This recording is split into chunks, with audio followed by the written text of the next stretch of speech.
ये बात आप जरूर स्वीकार करें कि सोते समय आपको बहुत सावधान रहना है। और प्रायः गलती सोते समय करते हैं उपासक की कोई प्रपंच की बात याद करते हुए या मोबाइल देखते हुए या कोई गंदी चेष्टाओं का चिन्ह आपकी रात बेकार चली जाएगी। अगर गंदी चेष्टा हो गई तो सुबह भी बेकार हो जाएगी, दिन भी बेकार हो जाएगा, निरुत्साहित हो जाओगे। सोते समय आपको समय नहीं देना व्यर्थ चिंतन का। उसी समय विषय चिंतन होता है, उसी समय विषय भोग की आकांक्षा जागृत होती, उसी समय विषय देखने की इच्छा होती। मोबाइल है तो जिस समय आप अपनी शैया पर जाए स्विच ऑफ कर दें। उसमें मैसेज घंटी आने का कोई भी रास्ता मत रखें। मान लीजिए आप उपासक हैं भगवत प्राप्ति के, 30-35 वर्ष ये नहीं था तो सब मर नहीं गए थे। और बोले इमरजेंसी, जब इसकी 30-35 वर्ष से पहले इसकी कोई रचना नहीं थी, मुझे लगता है, क्योंकि 30-35 वर्ष में ही इसका विस्तार देखा है। नहीं तो कभी किसी के पास मोबाइल नहीं। कोई बड़े अधिकारी तो इतना बड़ा हो, इतना बड़ा वाला हो, ऐसे रखते थे। तो नहीं तो मोबाइल तो हमें लगता है 30-35 वर्ष। तो फिर इमरजेंसी कैसे चलती थी? कैसे चलती थी इमरजेंसी? और आप ब्रह्मा हो क्या कि इमरजेंसी संभाल लोगे? स्विच ऑफ करो। जो सब इमरजेंसी संभालने के लिए तैयार, रात दिन न सोता है, वो हर समय जागृत रहता है, वो हमारा आराध्य देव है। स्विच ऑफ करो, चिंतन लगाओ श्री जी का। ये जो रात्रि के शयन के समय मोबाइल में इधर उधर दृश्य देखने हैं, अपने सर्वनाश का बीज बोना है। मान लो, हमारी प्रार्थना मान लो। ये उस समय मन आपको परेशान करेगा जब कमरे की सिटकिनी अंदर से बंद होगी। सबसे प्रार्थना है रात्रि के शयन के समय। तो बोले फिर ठीक है 10 बजे तक देख लेंगे मोबाइल, इसके बाद शयन के समय भजन कर लेंगे, होगा ही नहीं। क्या तुम देखना चाहते हैं? प्रिया प्रीतम के सिवा और कुछ क्या देखना चाहते हैं? वो तो सुभग सुंदरी सहज सिंगार, सहज शोभा सर्वांग प्रति सहज रूप वृषभानुनंदिनी। हमारी स्वामिनी जी की सुंदरता छुपाने के लिए आभूषण पहनाए जाते हैं, औरों को तो आभूषण सुंदरता बढ़ाने के लिए। यहां छवि के छिपाए बे को ऐसे के दास होके क्या देखोगे मोबाइल में? क्या देखना चाहिए? वासना की क्रीड़ा, और तुम उस क्रीड़ा को देखना चाहते हो? परमार्थ के पथिक हो। देखना है तो प्रभु को देखने की वृत्ति रखो, अन्यथा मूंद लो आंखें। प्यारे, महान फल प्राप्त करोगे। सबसे प्रार्थना है एकांत में मोबाइल रूपी दुश्मन से बचो। क्योंकि जब आप गंदी बात कहीं देखोगे तो आपके अंदर वैसे चिंतन बनेगा, वो ऐसे ही लगेगा मैं भी ऐसा करूं, मैं भी ऐसा भोगूं, मैं भी ऐसा देखूं। मान लीजिए आप, जब हमारे शास्त्र कहते हैं कि पशु पक्षियों के मैथुन को भी नहीं देखना है, अगर ऐसा एक बार दृष्टि पड़े तो मानसिक प्रणाम करके दोबारा दृष्टि न देना। वो आप मोबाइल में ऐसी चेष्टाएं देखोगे, कैसे आप भगवत भजन करोगे? कैसे भगवत प्राप्ति का उद्देश्य रख पाओगे? ये कलयुग की बहुत महीन चाल है, उसके बिना काम नहीं चलेगा। हम तुम्हें काम से युक्त कर देंगे, इसके बिना काम चलेगा नहीं, तुमको रखना पड़ेगा। और जब तुम इसे रखोगे तो हम काम अपना कर लेंगे। कलयुग ने कहा हम अपनी व्यवस्था बना लेंगे।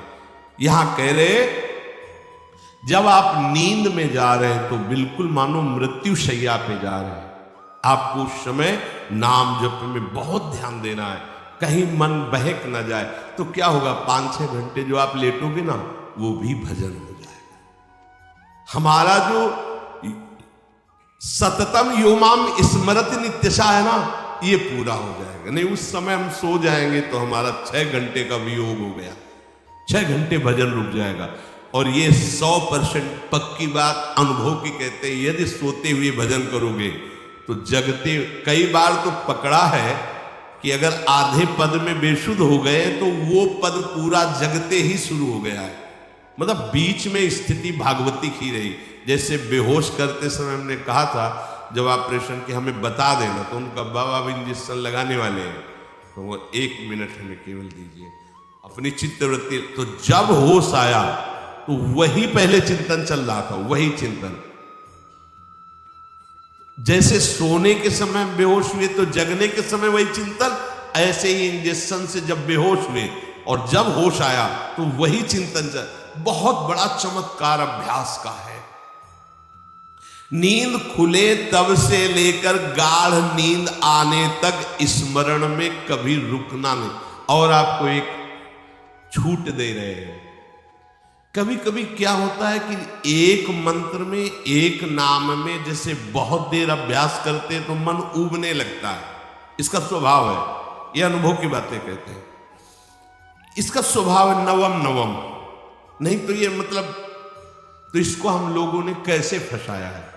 जैसे गुरु मंत्र जप रहे, अब 2-3 घंटे लगातार गुरु मंत्र जप, अब इसको ऊबन बढ़ी, अब ये छोड़ रहा है, बीच बीच में पता चलता है छोड़ना चाहता है, छोड़ रहा है, तुरंत इसको नाम में फंसाया।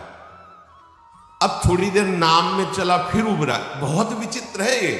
अब उसको फंसा दिया। उस पीछे की बात अभ्यास के समय, नमामि शमीशान निर्वाण रूपम विभुम व्यापकम ब्रह्मवेद स्वरूपम। चिंतन, पदगान कर रहे, ये भगवान शिव पदगान कर रहे हैं और उसका चिंतन। निर्वाण रूपम विभुम व्यापकम ब्रह्मवेद स्वरूपम। अब अपने यहां अवसर है, सुंदर सुंदर कोई पद गुरु मंत्र जब करते हुए मन जब ऊबने लगे, राधा वल्लभ श्री हरिवंश, राधा वल्लभ श्री हरिवंश, राधा वल्लभ श्री हरिवंश, इसमें भी उबलने लगे। शुरू कर, जोई जोई प्यारो करे सोई मोही भावे, भावे मोही जोई, इसमें भी उबलने लगे। सुधा निधि का कोई एक लाइन ले लो, ब्रह्मेश्वरादि सुदुरूह पदारविंद श्रीमत् पराग परमाद्भुत वैभव, ब्रह्मेश्वरादि सुदुरूह पद। छोड़ ला रही है तू, भाग में नवम नवम दे रहा हूं, नवम। इसको फंसाने के लिए आपके पास अस्त्र हो, जैसे यहां चाकू, यहां पिस्तौल, तलवार, ये वो सब बिल्कुल वीर सजा रहता है, ऐसे ही अपने लोग सजे रहते। छोटा राधा, अब एकदम चिपक गया है आके, तो कैसे मारे, तो छोटी चाकू है ना वैसे। राधा राधा राधा, थोड़ा दूरी राधा वल्लभ श्री हरिवंश, थोड़ा और दूरी गुरु मंत्र, बड़े बड़े अस्त्र अपने पास रख ले। बहुत भाग रहा है तो फंसा दिया। प्रथम यथावति प्रणव श्री, अब लग पूरा पदगा, पूरा पदगा उसमें लग, प्रथम यथावति प्रणव। भोजन पाते समय ऐसा अभ्यास किया है, 1 घंटा के पहले भोजन नहीं होता, चाहे 2 रोटी पाना, समय लगता है। आराम, एक एक नाम, एक कुछ भी हल्ला मचाओ, कोई फर्क नहीं पड़ेगा, अपना चलेगा। अभ्यास स्नान के समय, भोजन के समय, किसी क्रिया के करते समय, किसी से बात करते समय, सोते समय, ये विशेष स्थान जहां में सावधान रहना है। या भजन छूटता है, ध्यान देना, यही भजन छूटता है। चलते समय, क्रियावान होते समय, प्रसाद पाते समय या किसी से बतराते समय, ये सब भजन के छूटने के स्थान है और यही पकड़ना है भजन। जब आपको बिल्कुल न लगे तो मानसिक सब बंद कर दो और गुनगुनाने लगो। जो धुनी आपको अच्छी लगे उसी में नाम, कोई नाम लेके, संसार का चिंतन न होने पावे, चाहे जो कुछ तुम चिंतन, जहां तुम्हारा मन आवे, गंगावरी गोदावरी, कुछ भी, भागवतिक चिंतन के सिवा संसार के चिंतन न होने पाए। पहले ऐसे अनन्य बनो, फिर बाद में अनन्यता आती। रसना कटो जो अनरट, हम विषय चिंतन कर रहे हैं, प्रपंच कर रहे हैं, बोले रसना कटो जो अनरटो। और नहीं बोल सकते, प्रपंच बोलेंगे बस, रसना कटो, ये शब्द वहां नहीं आते।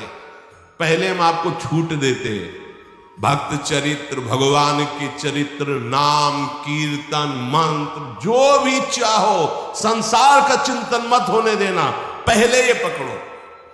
फिर आगे चल करके जब पवित्र हृदय होगा तब ये निष्ठा आती। रसना कटो जो अन रटो निरखियन फुटो नयन। मान लो संसार का चिंतन नहीं करने देना है इसको। आप जैसे बने वैसे करो भागवतिक चिंतन। कोई नाम ले लो, कोई मंत्र ले लो, तुम्हें जो प्रिय लगे। हम छूट देते हैं, ये नहीं करें कि रसना कटो जो अन रटो, ये बाद की बात है। हमें पहले इसका संसार चिंतन रोकना है। कैसे छूटेगा, कैसे छूटेगा, हमें ये पकड़ना। नहीं तो निष्ठा की बात, जो हरि नाम जगत शिरोमणि वंश बिना कबहू। हरिवंश बोलेंगे नहीं, हरि बोलना नहीं है, हरि बोलना नहीं, क्योंकि जो हरिनाम जगत शिरोमणि वंश बिना, और हरिवंश बोलना नहीं है क्योंकि प्रपंच में रहती है। तो क्या करो, जो तुम्हें प्रिय लगे पहले उसे पकड़ो। ये हम अंदर की बात करें, प्रवचन की बात नहीं कह रहे। मन को फंसाना है हमें। राम कृष्ण हरि जहां लगे इसको लगा, पहले इसको फंसाओ। संसार का चिंतन न होने दे। गीता भागवत भक्त चरित्र कुछ भी कहीं भी इसे फंसाओ, पहले संसार का चिंतन न होने दो। फिर लाओ इसको घुमा के निकुंज वाटिका में, फिर तो भागेगा ही नहीं, फिर नहीं भागेगा। अब सीधे निकुंज वाटिका में किसी महाभाग्यशाली गुरु आश्रित का लगेगा, अन्यथा बहुत प्रपंची मन है।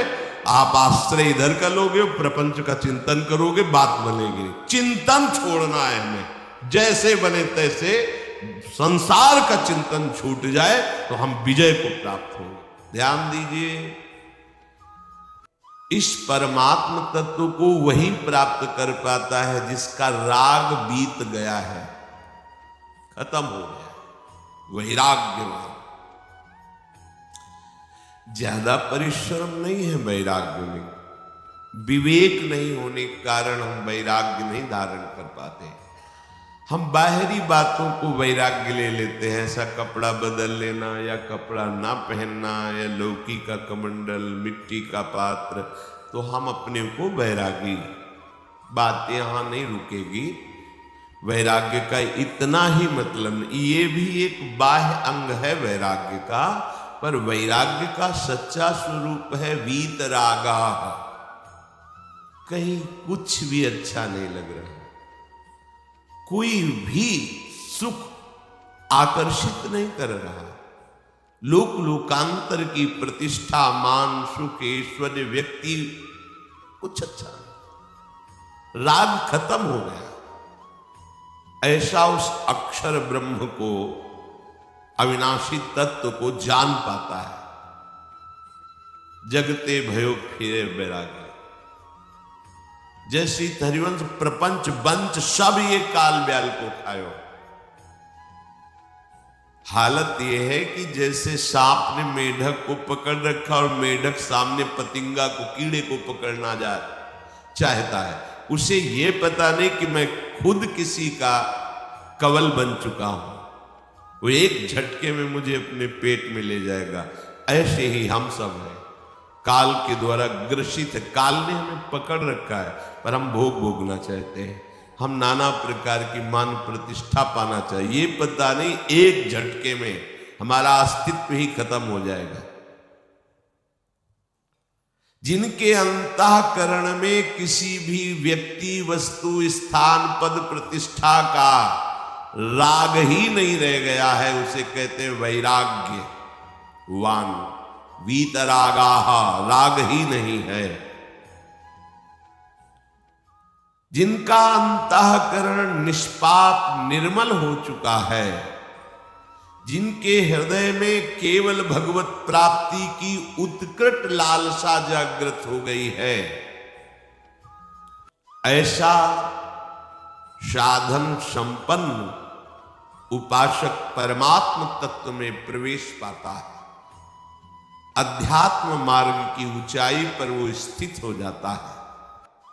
यदि छंतु ब्रह्मचर्यम चरंती, जिनकी इच्छा एकमात्र भगवत प्राप्ति की है, यदि छंतो, उनको क्या करना होगा? ब्रह्मचर्यम चरंती, ब्रह्मचर्य का पालन करना होगा। तभी तुम्हारे अंदर यदि क्षण तो ऐसी इच्छा जागृत होगी। पक्का पक्का ऐसा ही है। जब हम किसी विषय के वेग को सहते हैं, विषय नहीं भोगते, तो मन बहुत जलाता है। उस जलन में फिर एक ही बात होती, बस भगवत प्राप्ति हो जाए, झंझट खत्म हो जाए। कब तक हम इसमें चलेंगे? एक बार भगवत, वो जलन हमको भगवत प्राप्ति की इच्छा प्रकट करती है। अपने लोग क्या करते, जलन को मिटाने की कोशिश करने लगते हैं, तो भगवत प्राप्ति की इच्छा क्या, भोग प्राप्ति की तृष्णा जागृत हो जाती है। भोगे हुए भोगों को बार बार भोगने की इच्छा का नाम तृष्णा है। बाहर और भीतर से कोई सहयोगी नहीं, जल रहा है उपासक, तब रास्ता निकलता है भगवत प्राप्ति का, तब इच्छा प्रकट होती। अब नहीं, बहुत जल लिया, अब तो केवल प्रिया जी के समीप जाना है, अब तो प्रभु के सानिध्य में रहना है, नहीं इन भोगों की जलन में जलना है। पर यहां तक पहुंचने के लिए जलना होगा, तभी लिखा सहित सहित बाढ़े भगति तास्तिति क्षस्व भारत, क्योंकि आगमा पाइनो अनित्यास, ये नाशवान काम क्रोधादि तुम्हें प्रेरित करेंगे, तुम इनके वेगों को सह जाओ, ये स्थायी नहीं है। आगमा पाइनो है, आने जाने वाले हैं, और ये सहन करने से नष्ट होते हैं, भोगने से बढ़ते हैं। घबराहट होना, बिना किसी कारण के मन भयभीत हो रहा है, भोजन अपच हो रहा है, बिना किसी प्रक्रिया के वीरनाश हो रहा है, बिना किसी प्रक्रिया के। कहे को मृत्यु स्वयं स्वीकार कर रहे हो, ये मृत्यु है। चाहे भगवान दत्तात्रेय जी बोल रहे हैं या भगवान कपिल देव जी बोल रहे हो, जब उपासक को संबोधन करते हैं भगवत प्राप्ति के लिए, तो कहते हैं कि इस भोग वृत्ति को साक्षात मृत्यु रूप देखो, ये मृत्यु है तुम्हारी। जब शरीर राग त्यागना है, तो तुम शरीर से भोग भोगोगे, तो आसक्ति शरीर की पुष्ट होगी, आसक्ति भोग सुख की पुष्ट होगी, है नहीं। कितने दिन शरीर रहेगा, कितने दिन भोग रहेंगे। विचारवान बनो, ब्रह्मचर्यम चरंती, ब्रह्मचर्य का पालन करो। उपासक जो ब्रह्मचारी होता है, उसका खिला हुआ चेहरा रहता है, जैसे कमल खिला हुआ, बिना किसी कारण के उसकी मुख मुद्रा में प्रसन्नता होती है। जो ब्रह्मचर्यहीन होता है, बुझा हुआ चेहरा होता है, तेजहीन, बिना किसी कारण के वो शोकग्रस्त लगता है। बैठा है, आपको लग रहा है शांत है, लेकिन आप चेहरे को देखो, वो एक शोकग्रस्त है, कुम्हलाया हुआ चेहरा, अशांत चेहरा। मुख प्रसन्न, तन तेज विराजा, ये है ब्रह्मचर्यम चरंती, भगवत आराधन संपन्न उपासक का। जैसे आग में पैर रखते हुए कोई चले तो कैसे चलेगा, ऐसे ही ब्रह्मचारी की पहचान है। इतनी स्फूर्ति उसके अंदर होती, जैसे आग में चलने वाला पूरा पैर नहीं रख पाएगा, अगला कदम रख देगा क्योंकि ताप लग रहा है, ऐसे उसकी स्फूर्ति होती पैर में।